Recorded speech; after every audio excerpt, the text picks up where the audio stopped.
In this problem, they tell us that we have two numbers, a and b. And if we cube a and cube b, we get 2,000. A squared b and ab squared equals 4,000. So a squared plus b squared equals k times a times b, where k is just a number. It's a real number. We want to know what is the value of k. Well, we don't even know what a and b are. How are we supposed to figure this out?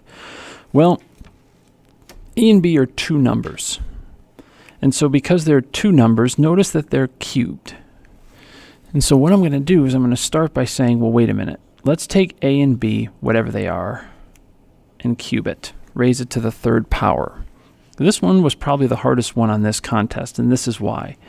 Is because what we have to do is we have to take a plus b times a plus b times a plus b. And we have to expand this out. So, I'm going to expand the first two, leave the third one alone for the moment. A squared plus ab plus ab plus b squared. And then we have a plus b. So our two middle terms combine, and we get a squared plus 2ab plus b squared times a plus b. So now I have to multiply all of this times a plus b. And a lot of people get weirded out because people just learn the FOIL method, and that doesn't work here. Well, what I'm going to do is I'm going to multiply everything by a first.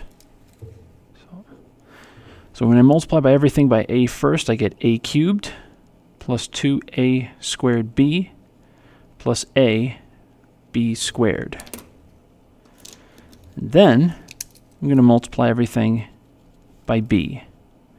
So we have a squared b plus 2ab squared plus b cubed. So now we combine our like terms.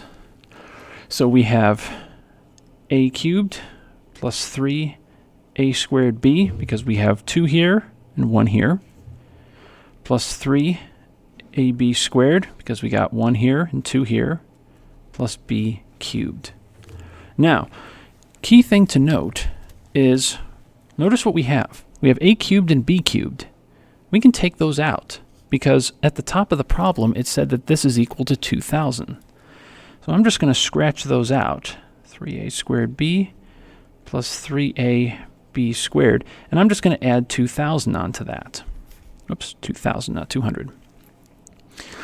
Now look at these. Notice what these have in common, and notice that they're similar to this. The only difference is these have a 3 in front. So if I factor out a 3 from that, a squared b plus b plus ab squared plus 2,000. I can take this amount and replace it with 400. So we have 3 times 400 plus 2,000. So we get 1,200 plus 2,000, and that gives us 3,200. And all of that is equal to what we said at the beginning, a plus b cubed. Which means we can at least figure out what a plus b equals, because we can take the cube root of 3,200. Now we could write that as a decimal, but that actually hurts us. So instead, what we're going to do is we're just going to break it down and say, well, what cube roots can come out of 3,200? Well, let's start with the smallest. 3,200 divided by 8. Yep, we can take that out. Can we take out another 8? Yep, we can. So that breaks into 8 and 50. And then looking at 50, can we divide it by 8? Nope. Can we divide it by the next cube number, 27? Nope, can't do it. So we can't take the cube root of 3,200, but we can take the cube root of 8, and leave the 50 inside. So it's 2 times the cube root of 50. So that is 4 times the cube root of 50. Now this is key right here, the fact that we know this. whatever a and b are, we're not going to know this in the entire problem. And that's what bugs a lot of people, is we'll never know what a and b are individually. But the fact that we know what they add up to, that is what opens us up to solve this problem. So, now let's consider this up here. Because if you notice, what do they have in common? They've got an a and a b in common. So, let me go back down to here and box this up, because I'll need that. And then I'll say, okay, if I take a squared b plus ab squared and set it equal to 400, I can factor out an ab. And I'm left with a plus b equals 400. All right.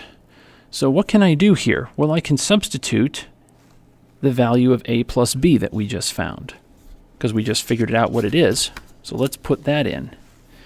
So we have ab times 4 times the cube root of 50. And that equals 400. So we know what a plus b adds up to. Well, now, notice what we have. We have a times b. We can figure that out too. So if we divide both sides by 4 times the cube root of 50, we get AB equals 400 over 4 times the cube root of 50. Now I'm keeping everything as exact values because when you get into decimals, the calculator makes it impossible to find any of the other answers. So now I can cancel out a 4, so I'm left with 100 over the cube root of 50. Now I need to simplify this without the radical down below. So what I'm going to do is I'm going to say, well, 100 is just the result of you taking the cube root of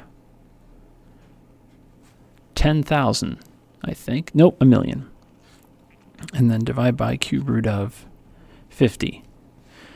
Now we can combine those under a single radical. So a million over 50. And so what we're left with is the cube root of 20,000. Now this we can break down. We can't take the cube root of the whole thing, but we can take the cube root of 8. Let's see, that leaves us with 2,500. I can't take an 8 out of that, but I can take a 125 out of that. That leaves us with 20. So the cube root of 8 is 2. The cube root of 125 is 5 times the cube root of 20. So we have 10 times the cube root of 20. So this is what a and b multiply to. So now we're getting into the home stretch for this problem. So if we know what they add up to and we know what they multiply to, then what we can say is, well, wait a minute, let's take a plus b, that quantity, and square it. And what will we get? Well, that's a plus b times a plus b. And if we multiply that out, a squared plus ab plus b squared. And so this is a squared plus 2ab plus b squared.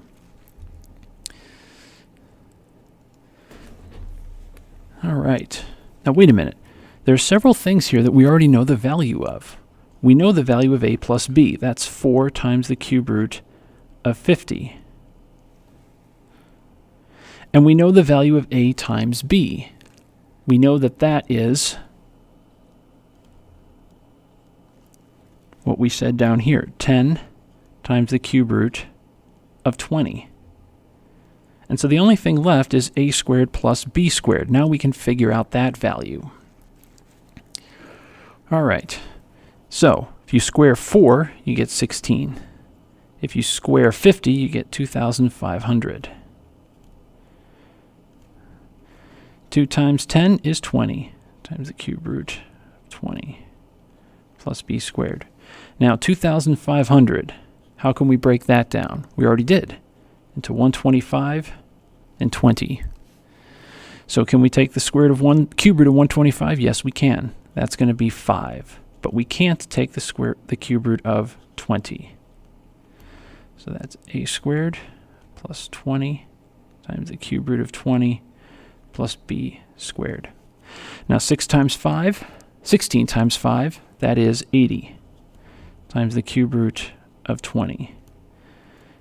Now what we can do is we can say, wait a minute, we've got a cube root of 20 over here, and we've got a cube root of 20 over here. We can subtract them. And so if we subtract 80 cube root of 20 minus 20 cube root of 20, we get 60 cube root of 20. And that equals a squared plus b squared. So now we've got our two key ingredients to answer the question. Because going back to the top, it said a squared plus b squared equals k times a times b. Well, this is the equation they give us. A squared plus b squared equals KAB. So now, what can we do? Well, we can substitute a squared plus b squared, substitute 60 times the cube root of 20. And then for AB, we substitute 10 cube root of 20. So if we divide that to the other side, we get 60 cube root of 20 all over 10 cube root of 20, which gives us k. Now what cancels? The cube roots of 20, gone. Factors of 10, gone. And so we're left with 6. And there is our answer. And we're done.